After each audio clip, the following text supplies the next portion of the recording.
నమస్కారం. NSTV news కి స్వాగతం. హెడ్లైన్ చూద్దాం.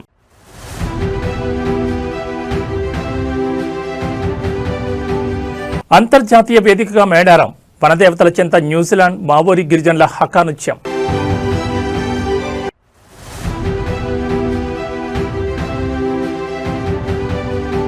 తెలంగాణ రాజకీయాల్లో మరో మలుపు, కొత్త పార్టీ దిశగా కవిత అడుగులు, ఇప్పటికే ఈసీకి దరఖాస్తు.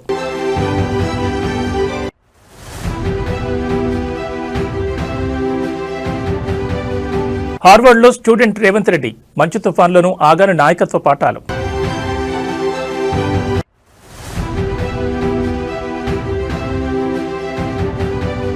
(2026) టెక్నాలజీ ఇయర్, ఏఐతో ప్రభుత్వ పాలనలో విప్లవాత్మక మార్పులకు సీఎం చంద్రబాబు శ్రీకారం.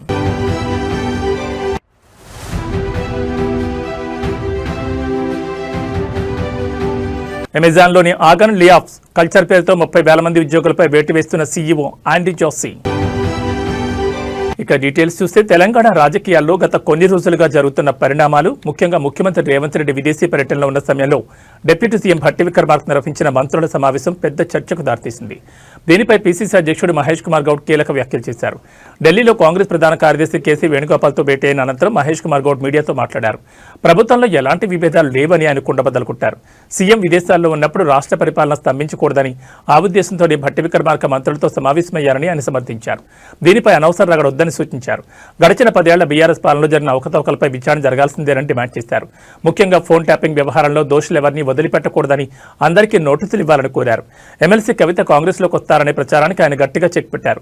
ఆమె తమ పార్టీకి అవసరం లేదనే మాటకు తాను ఇప్పటికీ కట్టుబడి ఉన్నారని స్పష్టం చేశారు.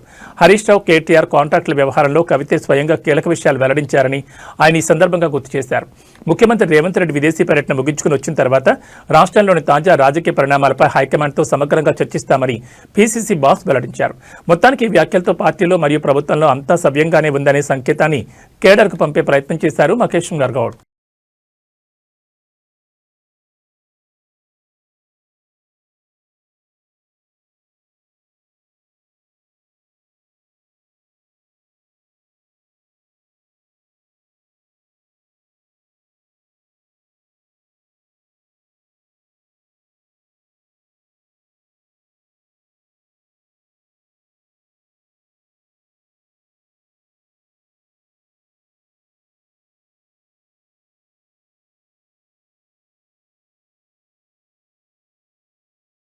తెలంగాణ గిరిజన సంస్కృతికి ప్రతీక, ఆసియాలోని అతిపెద్ద గిరిజన పండుగ అయిన మేడారం సమ్మక్క సారలమ్మ జాతర ఈసారి సరికొత్త చరిత్ర సృష్టించింది. రేపటి నుంచి మహాజాతర ప్రారంభం కానున్న తరుణంలో మేడారం గడ్డపై ఖండాంతరాల సంస్కృతి వెల్లివిరిసింది. న్యూజిలాండ్ నుంచి వచ్చిన మావోరి గిరిజన ప్రతినిధులు వనదేవతలను దర్శించుకోవడం ఇప్పుడు అందరినీ ఆకర్షిస్తోంది. అవును, మేడారం జాతర ఇప్పుడు గ్లోబల్ ఈవెంట్గా మారింది. రాష్ట్ర పంచాయతీరాజ్ శాఖ మంత్రి సీతక్క ప్రత్యేక చొరవతో చేపట్టిన ఇండో న్యూజిలాండ్ సాంస్కృతిక మార్పిడి కార్యక్రమంలో భాగంగా ఈ అద్భుత ఘట్టం ఆవిష్కృతమైంది. న్యూజిలాండ్ మావోరి గిరిజన యోధులు యుద్ధానికి వెళ్లే ముందు ప్రదర్శించే అత్యంత శక్తివంతమైన హకా నృత్యాన్ని మేడారంలో ప్రదర్శించారు. వారి ఆహార్యం, శబ్దం చూసి భక్తులు మంత్రముగ్ధులయ్యారు. విదేశీ కళాకారులను ఉత్సాహపరుస్తూ మంత్రి సీతక్క స్వయంగా వారితో కలిసి చిందలేయడం విశేషం. గిరిజన సంస్కృతికి హద్దులు లేవని, ప్రకృతిని ప్రేమించే తత్వం అందరినీ ఒకటి చేస్తుందని ఆమె ఈ సందర్భంగా చాటి చెప్పారు.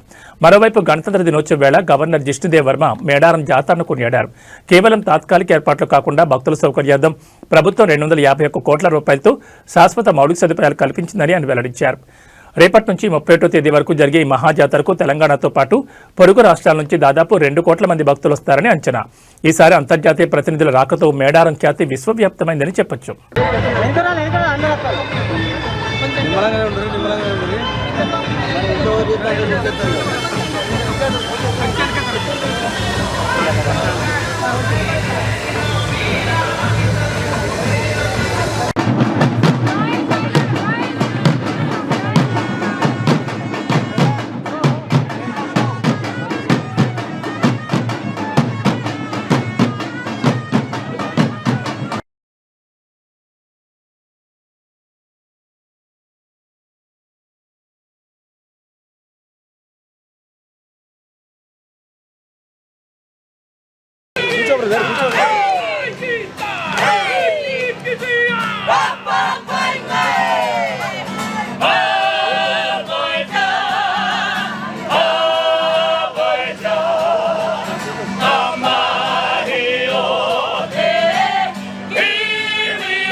తెలంగాణ రాజకీయ ముఖచిత్రం మరోసారి మారబోతోంది. గత కొంతకాలంగా మౌనంగా ఉన్న ఎమ్మెల్సీ కల్వకుంట్ల కవిత ఇప్పుడు కొత్త రాజకీయ శక్తిగా అవతరించేందుకు సిద్ధమయ్యారు. తన సొంత సంస్థ తెలంగాణ జాగృతిని రాజకీయ పార్టీగా మార్చే ప్రక్రియను ఆమె వేగవంతం చేశారు. ఢిల్లీ వేదికగా కేంద్ర ఎన్నికల సంఘానికి పార్టీ నమోదు కోసం దరఖాస్తు చేయడంతో రాష్ట్ర రాజకీయాల్లో ఒక్కసారిగా వేడి పెరిగింది. కేవలం సాంస్కృతిక కార్యక్రమాలకే పరిమితం కాకుండా ప్రజల పక్షాన పోరాడేందుకు కవిత సిద్ధమయ్యారు. అమరవీరుల ఆశయాలు, ఉద్యమకారుల కళాన్ని వినిపించే లక్ష్యంతో తెలంగాణ జాగృతిని పార్టీగా మారుస్తున్నారు. మరో 3 నెలల్లో దీనికి ఈసీ గుర్తింపు లభించే అవకాశం ఉంది. రాబోయే జీహెచ్ఎంసీ ఎన్నికల లక్ష్యంగా కవిత పావులు కదుపుతున్నారు. గణతంత్ర దినోత్సవం సందర్భంగా జాతీయ జెండా ఆవిష్కరించిన కవిత కేంద్ర ప్రభుత్వంపై తీవ్రస్థాయిలో మండిపడ్డారు. జనగణన 2026 డాక్యుమెంట్లో బీసీ కాలం లేకపోవడం వెనుకబడిన వర్గాలను వంచడమేనని ఆమె ఆగ్రహం వ్యక్తం చేశారు. ఇక రాష్ట్రంలో ప్రకంపనలు సృష్టిస్తున్న ఫోన్ ట్యాపింగ్ కేసుపై కవిత చేసిన వ్యాఖ్యలు ఇప్పుడు హాట్ టాపిక్ గా మారాయి. ఈ వ్యవహారంలో తాను కూడా బాధితురాలేనని ఆమె పేర్కొన్నారు. ఎన్నికల సమయంలో రాజకీయ లబ్ధి కోసమే పాత కేసులను ప్రభుత్వం తిరగదవుతోందని విమర్శించారు. జనగాం జిల్లా జఫర్గఢ్లో గాదే ఎన్ఐ కుటుంబాన్ని పరామర్శించిన సందర్భంగా ఆమె ఈ వ్యాఖ్యలు చేశారు. అటు బీఆర్ఎస్ నుంచి బయటకొచ్చి ఇటు కొత్త పార్టీ దిశగా అడుగులు వేస్తున్న కవిత వ్యూహం ఎలాంటి ఫలితాలనిస్తుందో వేచి చూడాలి.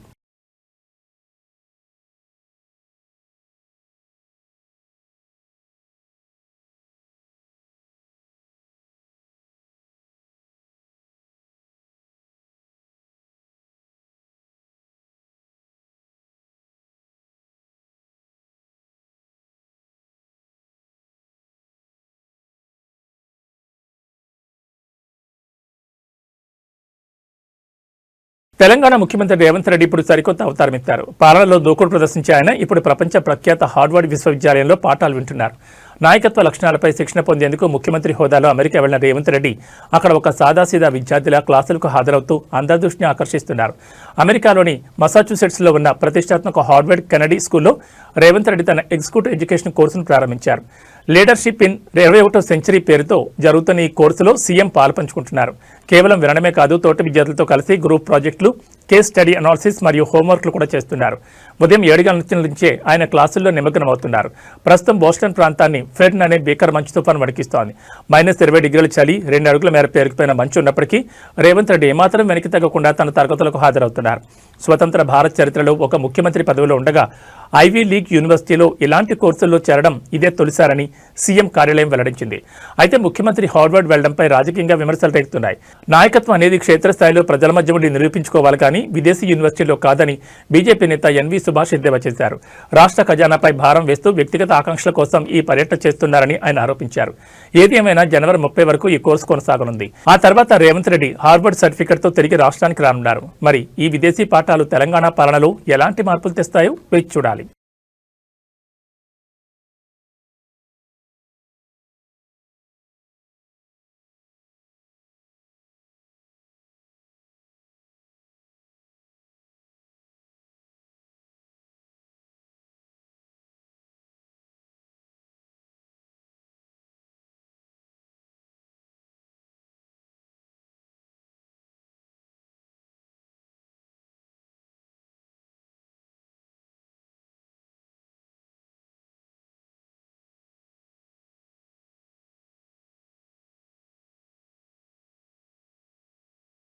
ఉమ్మడి వరంగల్ జిల్లా బీజేపీలో ఒక్కసారిగా ప్రకంపనలు మొదలయ్యాయి. గత లోక్సభ ఎన్నికలకు ముందు గులాబీ జెండాను వీడి కాషాయ కండువా కప్పుకున్న కీలక నేత ఆరూరి రమేష్ ఇప్పుడు మళ్లీ వెనక్కి మళ్లారు. బీజేపీ ప్రాథమిక సభ్యత్వానికి రాజీనామా చేస్తున్నట్లు ప్రకటించిన ఆయన తన ఇంటి పార్టీ అయిన బీఆర్ఎస్లోకి తిరిగి వెళ్తున్నట్టు క్లారిటీ ఇచ్చారు. వర్ధనపేట మాజీ ఎమ్మెల్యే ఆరూరి రమేష్ నిర్ణయంతో వరంగల్ బీజేపీకి గట్టి ఎదురుదెబ్బ తగిలింది. గత కొంతకాలంగా బీజేపీలో కొనసాగుతున్న ఆరూరి బీఆర్ఎస్ అధిష్టానం ఆహ్వానం మేరకు మళ్లీ ఆ పార్టీలో చేరాలని నిర్ణయించుకున్నారు. తన రాజీనామా ప్రకటనను విడుదల చేస్తూ ఇంతకాలం తను సహకరించిన బీజేపీ నేతలకు కృతజ్ఞతలు తెలిపారు. పలువురు ముఖ్య అనుచరులు, కార్యకర్తలతో కలిసి ఆయన ఎల్లుండి అధికారికంగా బీఆర్ఎస్ కండువా కప్పుకోనున్నారు. గతంలో బీఆర్ఎస్ జిల్లా అధ్యక్షుడిగా పనిచేసిన ఆరూరి రమేష్ గత లోక్సభ ఎన్నికల్లో బీజేపీ తరఫున పోటీ చేసి 2వ స్థానంలో నిలిచారు.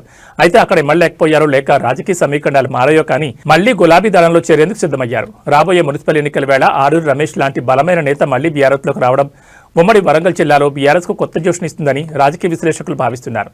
ఈ పరిణామంపై బీజేపీ జిల్లా నాయకత్వం ఎలా స్పందిస్తుందో వేచి చూడాలి.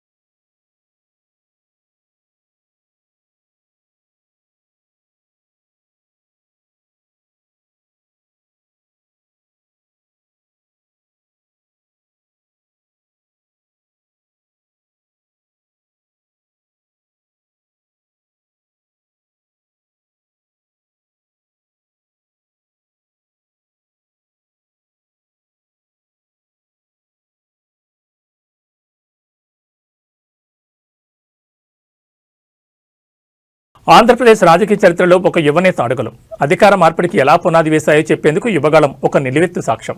నారా లోకేష్ చేపట్టిన చారిత్రాత్మక యువగళం పాదయాత్ర ప్రారంభమై నేటికి సరిగ్గా 3 ఏళ్లు పూర్తయింది. ఈ సందర్భంగా మంగళవారం మంగళగిరిలోని టీడీపీ కేంద్ర కార్యాలయం ఎన్టీఆర్ భవన్లో పండగ వాతావరణం నెలకొంది. మంగళవారం ఉదయం ఎన్టీఆర్ భవన్కు చేరుకున్న మంత్రి నారా లోకేష్కు పార్టీ నేతలు కార్యకర్తలు ఘన స్వాగతం పలికారు. కేక్ కట్ చేసి మిఠాయిలు పంచుకుంటూ ఈ 3 ఏళ్ల ప్రస్థానాన్ని గుర్తు చేసుకున్నారు. 2023 జనవరి 27న కుప్పంలో మొదలైన ఈ యాత్ర 226 రోజుల పాటు 3132 కిలోమీటర్ల మేర సాగింది. లోకేష్ అడుగుపెట్టిన 97 నియోజకవర్గాల్లో ఏకంగా 90 స్థానాల్లో కూటమి అభ్యర్థులు విజయం సాధించడం ఈ యాత్ర పవర్ ఏంటో నిరూపించిందని నేతలు కొనియాడారు. 11 ఉమ్మడి జిల్లాలు 2000కు పైగా గ్రామాల మీదుగా సాగిన ఈ ప్రయాణంలో లోకేష్ సామాన్యుల కష్టాలను స్వయంగా విని వారికి భరోసా ఇచ్చారు. యువతలో స్ఫూర్తి నింపడమే కాకుండా అప్పటి ప్రభుత్వ వ్యతిరేకతను ఓట్ల రూపంలోకి మార్చడంలో యువగళం సక్సెస్ అయిందని విశ్లేషకులు భావిస్తున్నారు. వేడుకల్లో పార్టీ రాష్ట్ర అధ్యక్షుడు పల్లా శ్రీనివాసరావు, మంత్రులు అచ్చెన్నాయుడు, కొల్లు రవీందర్తో పాటు పలువురు ఎంపీలు, ఎమ్మెల్యేలు పాల్గొని లోకేష్ కు ప్రత్యేక అభినందనలు తెలిపారు. ప్రజాక్షేత్రంలో లోకేష్ ను ఒక పరిణితి చెందిన నాయకుడిగా నిలబెట్టిన యువగళం తెలుగుదేశం పార్టీ కేడర్లో నింపిన ఊపు ఇప్పుడు ప్రభుత్వ పాలనలోనూ ప్రతిబింబిస్తోందని పార్టీ వర్గాలు ధీమా వ్యక్తం చేస్తున్నాయి.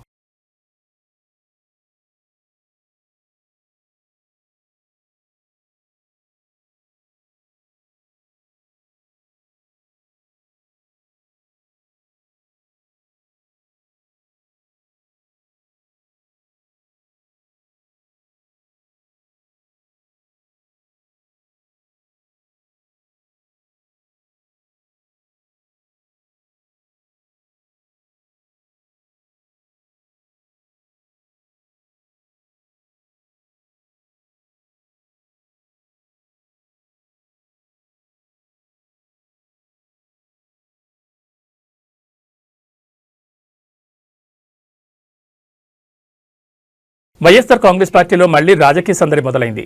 పార్టీని క్షేత్రస్థాయి నుంచి ప్రక్షాళన చేసే పనిలో పడ్డ వైసీపీ అధినేత మాజీ ముఖ్యమంత్రి వైఎస్ జగన్మోహన్ రెడ్డి తాడేపల్లికి చేరుకున్నారు.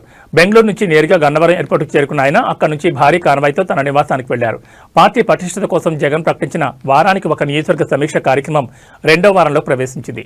తాడేపల్లి చేరుకున్న వెంటనే జగన్ విశ్రాంతి తీసుకోకుండా ఈరోజు సాయంత్రమే పార్టీ ముఖ్య నేతలతో సమావేశం కానున్నారు.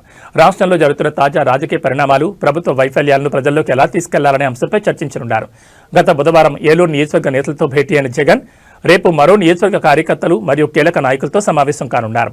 నేరుగా గ్రౌండ్ లెవెల్ కార్యకర్తలతో మాట్లాడి స్థానికంగా పార్టీ ఎదుర్కొంటున్న సమస్యలను అడిగి తెలుసుకోనున్నారు. ఎన్నికల ఫలితాల తర్వాత మౌనంగా ఉండకుండా వరుసగా ప్రెస్ మీట్లు పెట్టడం మరియు నేతలతో టచ్లో ఉండడం ద్వారా కేడర్లో ఉత్సాహం నింపాలని జగన్ భావిస్తున్నారు. మొత్తానికి జగన్ తాడేపల్లికి రావడంతో అటు పార్టీ ఆఫీస్ వద్ద ఇటు రాజకీయ వర్గాల్లో ఆసక్తి నెలకొంది. రేపటి సమీక్షలో ఆయన పార్టీ శ్రేణులకు ఎలాంటి దిశానిర్దేశం చేస్తారో చూడాలి. మరి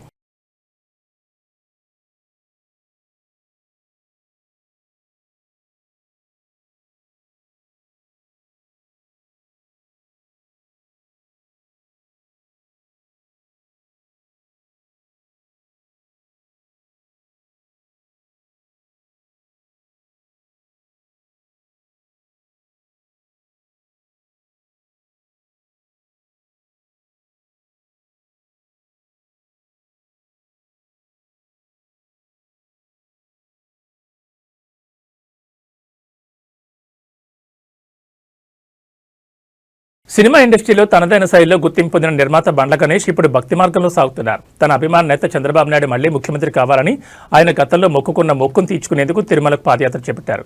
అయితే ఈ యాత్రలో ఆయన కొద్దిగా అస్వస్థతకు గురవడంతో ఏపీ మంత్రి నారా లోకేష్ స్పందించారు. సంకల్ప యాత్ర పేరుతో షాద్నగర్ నుంచి తిరుమల వైపు అడుగులు వేస్తున్న బండ్ల గణేష్ ను లోకేష్ ఫోన్ ద్వారా పరామర్శించారు. సుదీర్ఘ పాదయాత్ర కారణంగా బండ్ల గణేష్ కాలు నొప్పితో ఇబ్బంది పడుతున్నట్టు తెలుసుకున్న లోకేష్ ఆయన ఆరోగ్య పరిస్థితిని అడిగి తెలుసుకున్నారు. యాత్రలో తీసుకోవాల్సిన జాగ్రత్తలను సూచిస్తూ త్వరగా కోలుకుని మొక్కు పూర్తి చేయాలని ఆకాంక్షించారు. గత వైసీపీ ప్రభుత్వ హయాంలో చంద్రబాబు అరెస్ట్ అయినప్పుడు బండ్ల గణేష్ ఎంతో ఆవేదన చెందారు. చంద్రబాబు జైలు నుంచి విడుదలై మళ్లీ సీఎంగా బాధ్యతలు చేపడితే కాలినడకన తిరుమలకు వస్తారని ఆయన వెంకటేశ్వర స్వామికి మొక్కుకున్నారు. కూటమి భారీ విజయం సాధించడంతో ఈ నెల 19న ఆయన తన యాత్రను ప్రారంభించారు. ప్రస్తుతం బండ్ల గణేష్ పాదయాత్ర కర్నూలు జిల్లాలో కొనసాగుతోంది. మార్గమధ్యంలో టీడీపీ అభిమానులు, స్థానిక నేతలు ఆయనకు ఘనస్వాగతం పలుకుతూ సంఘీభావం తెలుపుతున్నారు. రాజకీయాలతో సంబంధం లేకుండా ఒక వ్యక్తిపై ఉన్న అభిమానంతో బండ్ల గణేష్ చేపట్టిన ఈ యాత్ర ఇప్పుడు సోషల్ మీడియాలోనూ హాట్ టాపిక్ గా మారింది. లోకేష్ స్వయంగా ఫోన్ చేసి మాట్లాడడంపై బండ్ల గణేష్ హర్షం వ్యక్తం చేశారు.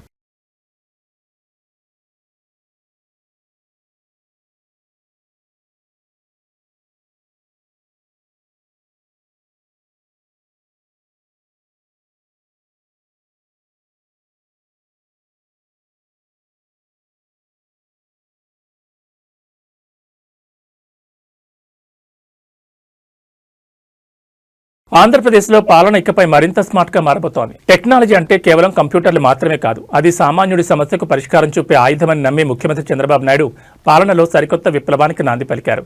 2026 సంవత్సరాన్ని టెక్నాలజీ డ్రివెన్ డిసిషన్ మేకింగ్ ఇయర్గా ప్రకటించారు. అమరావతిలోని క్యాంపు కార్యాలయంలో ఆర్టీజీఎస్పై వివిధ శాఖల అధికారులతో సీఎం సుదీర్ఘంగా సమీక్షించారు. ప్రభుత్వ సేవల్లో కృత్రిమ మేధ వినియోగాన్ని భారీగా పెంచాలని సీఎం ఆదేశించారు. ప్రజల నుంచి వచ్చే గ్రీవెన్స్లను కేవలం ఏఐ ద్వారా అత్యంత వేగంగా మరియు పారదర్శకంగా పరిష్కరించాలని స్పష్టం చేశారు.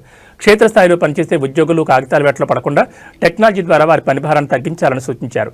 సాంకేతికతపై పట్టులేని వారికి ప్రత్యేక శిక్షణ ఇచ్చి వారిని కూడా డిజిటల్ బాట పట్టించాలని అధికారులకు దిశానిర్దేశం చేశారు. ఏపీ ప్రభుత్వం ప్రయోగాత్మకంగా చేపట్టిన వాట్సాప్ గవర్నెన్స్ అద్భుత ఫలితాలు ఇస్తోంది.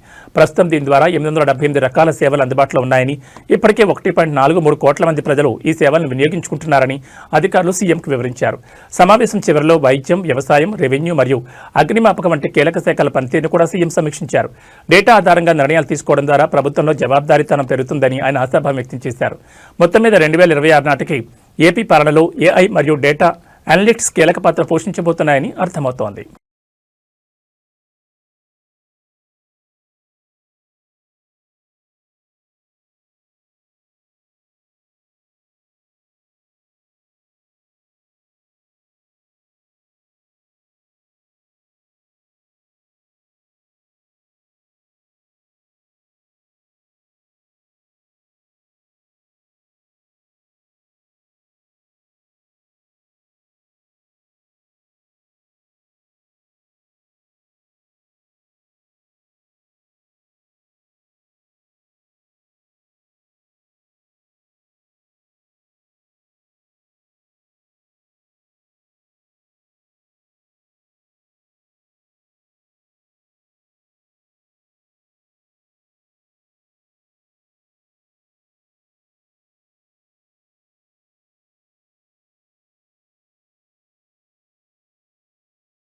మీరు ఇయర్ బడ్స్ వాడుతున్నారా?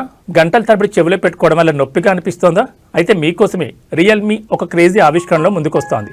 ఇప్పటి వరకు మనం చెవి లోపల దూచుకునే ఇయర్ బడ్స్ చూసాం, కానీ రియల్మీ ఇప్పుడు క్లిప్ తరహాలో చెవికి తగిలించుకునే సరికొత్త రియల్మీ బడ్స్ క్లిప్ను లాంచ్ చేయబోతోంది.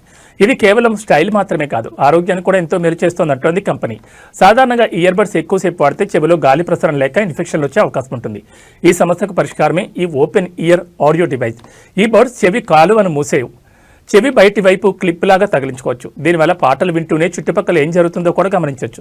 ముఖ్యంగా రోడ్డుపై నడిచేటప్పుడు లేదా డ్రైవింగ్ చేసేటప్పుడు ఇది చాలా సురక్షితం. ఇవి కేవలం 5.3 గ్రాముల బరువుతో చాలా తేలిగ్గా ఉంటాయి. టైటానియం ఆధారిత మెమరీ మెటల్తో తయారు చేయడం వల్ల ఏ సైజ్ చెవికైనా ఇవి కంఫర్టబుల్గా సెట్ అయిపోతాయి. ఓపెన్ డిజైన్ అయినప్పటికీ సౌండ్ క్వాలిటీలో రియల్మీ రాజీ పడలేదు. ఇందులో dual driver setup, AI sound tuning మరియు స్పేషియల్ ఆడియో వంటి ఫీచర్లు ఉన్నాయి. అంటే సినిమా థియేటర్ లాంటి అనుభూతిని ఇవి అందిస్తాయి. త్వరలోనే మార్కెట్లోకి రానున్న ఈ రియల్మీ బడ్స్ క్లిప్ ఆడియో మార్కెట్లో కొత్త ట్రెండ్ సెట్ చేయడం ఖాయంగా కనిపిస్తోంది.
ప్రపంచ ఈ-కామర్స్ దిగ్గజం అమెజాన్ మరోసారి ఉద్యోగుల గుండెల్లో రైళ్లు పరిగెత్తిస్తోంది. తన చరిత్రలోనే కనీవిని ఎరుగని రీతిలో భారీ స్థాయి ఉద్యోగ కోతలకు కంపెనీ తెరలేపింది. దాదాపు 30,000 మంది కార్పొరేట్ ఉద్యోగులను ఇంటికి పంపే ప్రక్రియలో భాగంగా ఇప్పటికే సగం మందిపై వేటు వేసిన అమెజాన్ ఇప్పుడు 2వ విడత తొలగింపులకు సిద్ధమైంది. అసలు లాభాల్లో ఉన్న కంపెనీ ఇన్ని వేల మందిని ఎందుకు తొలగిస్తోంది? దీని వెనుక ఉన్న అసలు కారణాలేంటి? అమెజాన్ చేపట్టిన ఈ భారీ లే ఆఫ్ వెనుక ఆర్థిక ఇబ్బందుల కంటే సంస్థాగత ప్రక్షాళన ఎక్కువగా కనిపిస్తోంది. 2025 అక్టోబర్లో మొదటి విడతగా 14,000 మందిని తొలగించగా ఇప్పుడు మిగిలిన 16,000 మందిపై వేటు వేసేందుకు రంగం సిద్ధమైంది. ఇది అమెజాన్ కార్పొరేట్ విభాగంలో దాదాపు 10% ఉద్యోగాలకు సమానం. ప్రధానంగా Amazon web services, prime video, retail మరియు హెచ్ఆర్ విభాగాలపై ఈ కోతల ప్రభావం తీవ్రంగా ఉండబోతోంది. సాధారణంగా ఖర్చులు తగ్గించుకోవడానికో లేదా నష్టాలు వచ్చాయనో ఉద్యోగులు తీసేస్తుంటారు. కానీ అమెజాన్ సీఈఓ ఆండీ జాసీ మాత్రం బ్యూరోక్రసీ కారణమని చెప్తున్నారు.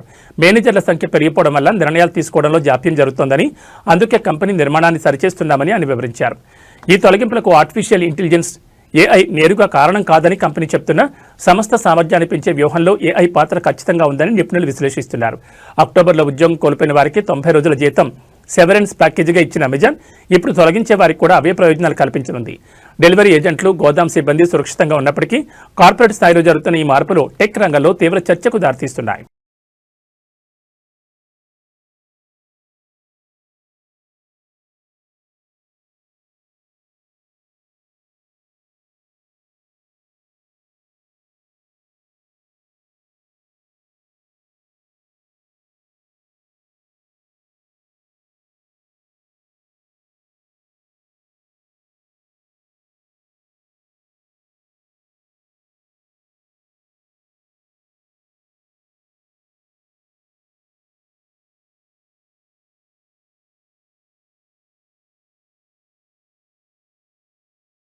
అంతర్జాతీయ రాజకీయాల్లో భారత్, రష్యా, అమెరికా మధ్య చమురు చిచ్చు మళ్లీ రాజుకుంది. రష్యా నుంచి భారత్ భారీగా ముడి చమురు కొనుగోలు చేయడంపై అమెరికా కొత్త ఆర్థిక మంత్రి స్కాట్ జిసెంట్ విస్మయం వ్యక్తం చేశారు.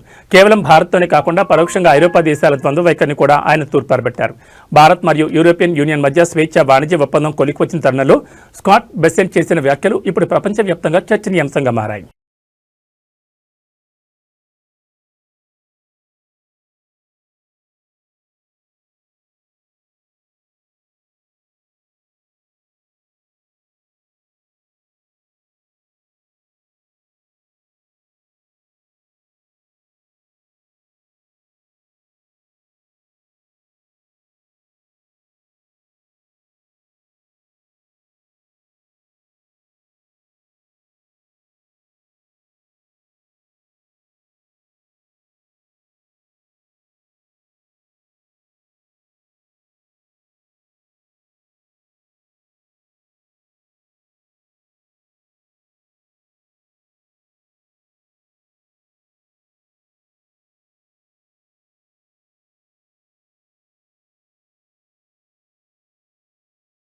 ఇవి బులెటిన్ విశేషాలు. మరో బులెటిన్లో మళ్ళీ కలుసుకుందాం. నమస్కారం.